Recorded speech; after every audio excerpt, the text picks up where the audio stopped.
بسم اللہ الرحمن الرحیم۔ کلاس پریپ 6 کے عزیز طلبہ کرام، مقاط دوم کی اردو آن لائن کلاس میں آپ کو ایک دفعہ پھر خوش آمدید کہا جاتا ہے۔ السلام علیکم ورحمۃ اللہ وبرکاتہ۔ بیٹا، گزشتہ ویڈیو میں ہم نے سبق سراپا رحمت، جس کا عنوان اس وقت آپ کی نگاہوں کے سامنے ہے، اس کی بلند خوانی کی تھی۔ امید ہے بیٹا کہ جیسا میں نے آپ سے کہا تھا کہ آپ بھی سبق کا اچھی طرح مطالعہ کریں گے اور اپنے بڑوں کی نگرانی میں آپ کسی کو پڑھ کر سنائیں گے۔ امید ہے کہ آپ نے اس پر عمل کر لیا ہوگا۔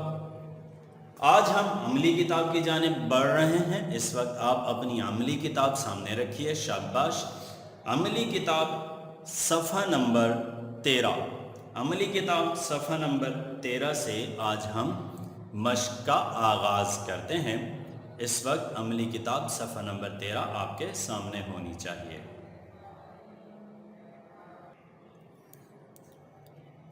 جی بیٹا، اقرا اردو عملی کتاب بک 2، اس وقت صفحہ نمبر 13 آپ کے سامنے ہے۔ سبق سراپا رحمت کے ذیل میں مشقی کام جو عملی کتاب میں موجود ہے وہ اس وقت آپ دیکھ رہے ہیں۔ آپ بھی بیٹا صفحہ نمبر 13 عملی کتاب اپنے سامنے رکھیے، شاباش۔ بیٹا، اس وقت سراپا رحمت کے تحت آپ کو صفحہ نمبر 13 پر دیے گئے 6 سوالات اور ان کے جوابات بھی ساتھ ساتھ نظر آ رہے ہوں گے۔ دراصل میں چاہتا تھا کہ آپ کے لیے ان سوالات کے جوابات بورڈ پر تحریر کر دوں، لیکن پھر مجھے خیال آیا کہ کیوں نہ میں آپ کی آسانی کے لیے عملی کتاب میں تحریر کر دوں، تاکہ آپ بخوبی اور کام سے آگاہ ہو سکیں اور بآسانی تحریر کر سکیں۔ اس سے یہ ہوگا کہ آپ کام کی طرز سے خوب اچھی طرح آگاہ ہو جائیں گے۔ میں آپ کے سامنے سوالات اور ان کے جوابات پڑھ رہا ہوں، ملاحظہ فرمائیے، شاباش۔ پہلا سوال دیکھیے بیٹا، سوال نمبر 1 ہے، مندرجہ ذیل سوالات کے جواب دیجیے۔ میں پہلے بھی بتا چکا ہوں بیٹا، مندرجہ ذیل کا مطلب کیا ہے؟ مندرجہ ذیل کا مطلب ہے نیچے لکھے گئے، نیچے درج کیے گئے سوالات کے جوابات دیجیے۔ سوال نمبر 1 کے تحت آپ کو 6 سوالات دیے گئے ہیں۔ پہلا سوال ہے، اللہ تعالیٰ نے حضور اکرم صلی اللہ علیہ وآلہ وسلم کے اخلاق کے بارے میں کیا ارشاد فرمایا؟ دوسرا سوال دیکھیے بیٹا، دوسرا سوال ہے، حضور اکرم صلی اللہ علیہ وآلہ وسلم مکہ والوں کے سلوک سے مایوس ہو کر کہاں تشریف لے گئے؟ تیسرا سوال ہے، لوگوں نے آپ صلی اللہ علیہ وسلم کی بات سننے کے بجائے آپ کے ساتھ کیا سلوک کیا؟ دراصل لوگوں نے سے یہاں مراد ہے طائف کے لوگوں نے۔ آپ واقعہ پڑھ چکے ہیں سبق کے ذیل میں کہ طائف کے لوگوں نے آپ صلی اللہ علیہ وسلم کے ساتھ کیا بدترین سلوک کیا تھا، یہاں اس سے وہی مراد ہے۔ چوتھا سوال دیکھیے، چڑیا بے قرار ہو کر کیوں پر مار رہی تھی اور آپ صلی اللہ علیہ وسلم نے کیا ارشاد فرمایا؟ یعنی چڑیا سے متعلق آپ صلی اللہ علیہ وسلم نے اس وقت کیا فرمایا تھا؟ پانچویں سوال کی جانب بڑھتے ہیں۔ پانچواں سوال ہے، فتح مکہ کے موقع پر کفار مکہ کیا سوچ رہے تھے؟ یعنی مکہ کے کافر کیا سوچ رہے تھے؟ اور چھٹا سوال ہے، فتح مکہ کے موقع پر آپ صلی اللہ علیہ وسلم نے کیا فرمایا تھا؟ 6 سوالات ہیں جن کے جوابات آپ پڑھ بھی چکے ہوں گے، اب تک آپ کو نظر بھی آ رہے ہوں گے، صاف اور واضح تحریر شدہ۔ امید ہے کہ بیٹا کہ آپ بھی بالکل اسی طرز پر تحریر کریں گے۔ ایک بات اور یاد رکھیے بیٹا، میں پہلے بھی کئی دفعہ آپ سے کہہ چکا ہوں، ایک دفعہ پھر یاد دہانی کرا دوں، جس طرح آپ کو یہاں نظر آ رہا ہے کہ جو حروف گول ہیں ان کو دوسری سطر پر لکھا گیا ہے، اور وہ حروف جو گول نہیں ہیں ان کو پہلی سطر پر یعنی اوپر والی سطر پر تحریر کیا گیا ہے۔ اب پہلے سوال کا جواب دیکھیے بیٹا، اللہ تعالیٰ نے حضور اکرم صلی اللہ علیہ وسلم کے اخلاق کے بارے میں کیا ارشاد فرمایا؟ تو اس کا جواب دیکھیے، اللہ تعالیٰ نے فرمایا، بے شک آپ صلی اللہ علیہ وسلم اخلاق کے بہترین مرتبے پر ہیں۔ وَإِنَّكَ لَعَلَىٰ خُلُقٍ عَظِيمٍ۔ دوسرا سوال، حضور اکرم صلی اللہ علیہ وسلم مکہ والوں کے سلوک سے مایوس ہو کر کہاں تشریف لے گئے؟ تو اس کا جواب ہے حضور اکرم صلی اللہ علیہ وسلم مکہ والوں کے سلوک سے مایوس ہو کر طائف تشریف لے گئے تھے، ٹھیک ہے۔ تیسرا سوال، لوگوں نے آپ صلی اللہ علیہ وسلم کی بات سننے کے بجائے آپ صلی اللہ علیہ وسلم کے ساتھ کیا سلوک کیا؟ تو جواب دیکھیے، لوگوں نے آپ صلی اللہ علیہ وسلم کی بات سننے کے بجائے آپ صلی اللہ علیہ وسلم پر پتھروں کی بارش کی۔ چوتھا سوال، چڑیا بے قرار ہو کر کیوں پر مار رہی تھی اور آپ صلی اللہ علیہ وسلم نے کیا ارشاد فرمایا؟ دراصل سوال نمبر 4 کے تحت 2 سوالات پوچھے گئے ہیں، ٹھیک ہے۔ تو دیکھیے، کسی صحابی رضی اللہ عنہ نے چڑیا کا بچہ اٹھا لیا تھا، اس لیے چڑیا بے قرار ہو کر پر مار رہی تھی۔ یہ ہے پہلے جز کا جواب۔ اب دوسرا جز دیکھیے، آپ نے کیا فرمایا؟ آپ صلی اللہ علیہ وسلم کو خبر ہوئی تو فرمایا اسے وہیں رکھ دو، اسے وہیں رکھ دو، یعنی اس چڑیا کے بچے کو وہیں رکھ دو جہاں سے تم نے اٹھایا ہے۔ پانچواں سوال، فتح مکہ کے موقع پر کفار مکہ کیا سوچ رہے تھے؟ تو اس کا جواب دیکھیے، فتح مکہ کے موقع پر کفار مکہ یعنی مکہ کے کافر سوچ رہے تھے کہ آج محمد صلی اللہ علیہ وسلم ایک ایک جرم کا بدلہ لیں گے، ایک ایک جرم کا بدلہ لیں گے۔ یہ لفظ جرم ہے، جرم، اسے جرم نہیں کہنا، ٹھیک ہے بیٹا۔ چھٹا سوال دیکھیے، فتح مکہ کے موقع پر آپ صلی اللہ علیہ وسلم نے کیا فرمایا؟ تو اس کا جواب دیکھیے، فتح مکہ کے موقع پر آپ صلی اللہ علیہ وسلم نے فرمایا جاؤ آج تم سب آزاد ہو۔ اس طرح 6 سوالات کے جوابات جو آپ نے دیکھے بیٹا، آپ بالکل امید ہے اسی طرز پر تحریر کریں گے۔ صفحہ نمبر 14 کی جانب بڑھتے ہیں بیٹا، آپ یہاں سے دیکھ کر صفحہ نمبر 13 مکمل کر سکتے ہیں۔ صفحہ نمبر 14 کی جانب بڑھتے ہیں۔ جی بیٹا، عملی کتاب صفحہ نمبر 14، سوال نمبر 2۔ سوال نمبر 1 کے تحت 6 سوالات تھے جن کے جوابات سے میں نے آپ کو آگاہ کر دیا۔ اب سوال نمبر 2 دیکھیے۔ سوال نمبر 2 خالی جگہوں پر مشتمل ہے۔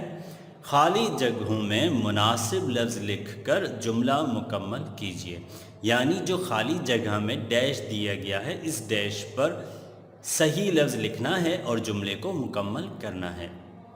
پہلا جملہ کیا ہے؟ اللہ تعالیٰ نے آپ صلی اللہ علیہ وسلم کو تمام ڈیش کے لیے رحمت بنا کر بھیجا۔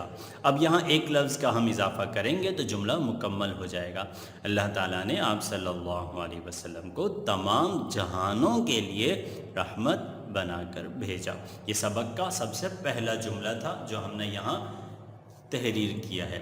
دوسرا جملہ دیکھیے، یہاں تک کہ آپ صلی اللہ علیہ وسلم کے پاؤں مبارک ڈیش ہو گئے، آپ صلی اللہ علیہ وسلم کے پاؤں مبارک لہو لہان ہو گئے۔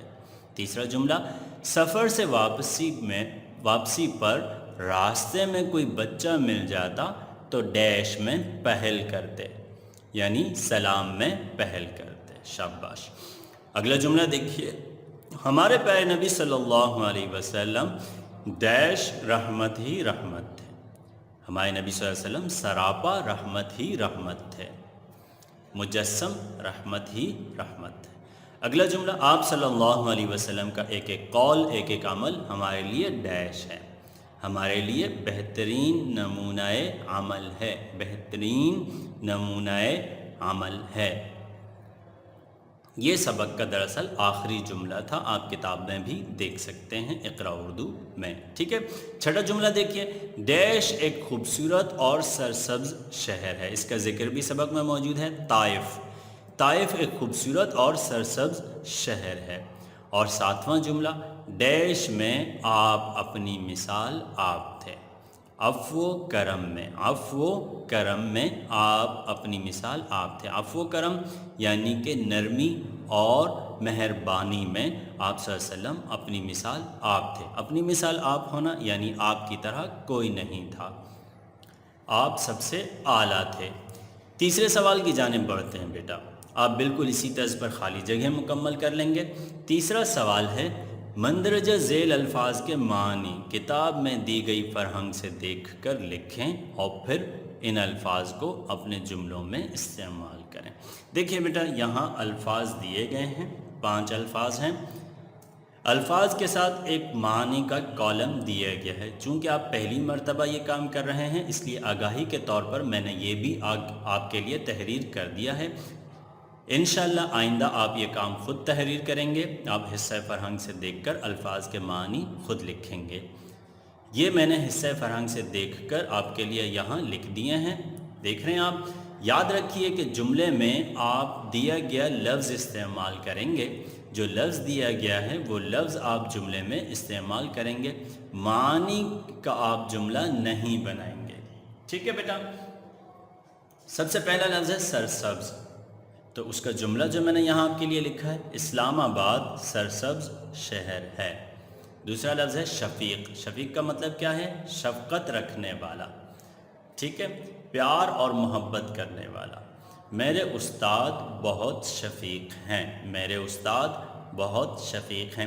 وہ استاد آپ کے کوئی بھی ہو سکتے ہیں، الحمدللہ آپ کے تمام اساتذہ ہی بے حد مشفق ہیں، بے حد شفیق ہیں۔ اگلا لفظ دیکھیے مہربان، جس کا مطلب ہے رحم دل۔ اللہ تعالیٰ بہت مہربان ہے، یعنی بہت نرمی کرنے والے ہیں۔ باز پرس یعنی کہ پوچھ گچھ کرنا، پوچھ گچھ کرنا، تفتیش کرنا، سوال و جواب کرنا۔ پولیس نے مجرم سے باز پرس کی، پولیس نے مجرم سے باز پرس کی۔ اپنی مثال آپ ہونا، اپنی مثال آپ، جس کی طرح کوئی نہ ہو، یعنی اس کی کوئی مثال نہ ہو۔ آپ صلی اللہ علیہ وسلم، اپنی مثال آپ ہیں، یعنی آپ صلی اللہ علیہ وسلم کی طرح کوئی نہیں ہے۔ بیٹا یہاں تو جملے میں نے آپ کی آسانی کے لیے تحریر کر دیے ہیں، لیکن میری خواہش ہوگی کہ آپ جو جملے تحریر کریں وہ آپ خود سے بنائیں، خود تحریر کریں۔ البتہ آپ اپنے گھر والوں میں سے کسی بھی بڑے سے مدد ضرور لے سکتے ہیں اس بارے میں، ٹھیک ہے، مگر کوشش کیجئے کہ یہ جملے آپ خود تحریر کریں، خود بنائیں۔ اگلے سوال کی جانب بڑھتے ہیں جو بہت آسان سوال ہے۔ مندرجہ ذیل الفاظ پر اعراب لگا کر ان کو دوبارہ لکھیں۔ یہاں دیکھیں بیٹا کچھ الفاظ دیے گئے ہیں، تقریباً 5 الفاظ ہیں۔ آپ ان 5 الفاظ کو خوش خط لکھیں گے، جیسے کہ آپ خوش خطی کی کتاب میں لکھتے رہتے ہیں، آپ بالکل اسی طرز پر لکھیں گے جیسے یہاں لکھے گئے ہیں، اور پھر ان پر آپ اعراب بھی لگائیں گے۔ اعراب کہتے ہیں زبر زیر پیش کو، زبر زیر پیش کو اعراب کہتے ہیں۔ آپ زبر زیر پیش کا اضافہ کریں گے اور درست لفظ کے تلفظ کو آپ زبر زیر پیش کے ذریعے واضح کریں گے۔ میں آپ کے سامنے پڑھ دیتا ہوں تاکہ خوب اچھی طرح واضح ہو جائے۔ پہلا لفظ ہے سر سبز، سر سبز۔ دوسرا لفظ ہے لہو لہان، لہو پہلے لام پر زبر اور لہان دوسرے لام پر پیش۔ اس لفظ کی وضاحت میں نے سبق کے ذیل میں بھی اعراباً کی تھی۔ اگلا لفظ ہے مہربان، مہربان، اور اس کے بعد لفظ ہے بے کس۔ لفظ کیا ہے؟ بے کس، بے پر زبر ہوگا، اور اس کے بعد جو لفظ ہے وہ ہے رحمت۔ یہ لفظ رحمت نہیں ہے، رحمت لفظ ہے۔ اس طرح آج کی ویڈیو میں آپ نے جانا کہ عملی کتاب صفحہ نمبر 13 اور 14 پر کام کس طرح کرنا ہے۔ تو بیٹا آج کی ڈائری نوٹ کر لیجئے، آپ کا آج کا کام یہ ہے کہ آپ عملی کتاب صفحہ نمبر 13 اور 14 مکمل کریں گے۔ کوشش کیجئے بیٹا کہ آپ روز کا کام روز کریں اور اپنے گھر کے کسی بھی بڑے کی نگرانی میں بیٹھ کر تمام کام کریں۔ انشاءاللہ جلد آپ سے ملاقات ہوگی۔ السلام علیکم ورحمۃ اللہ وبرکاتہ۔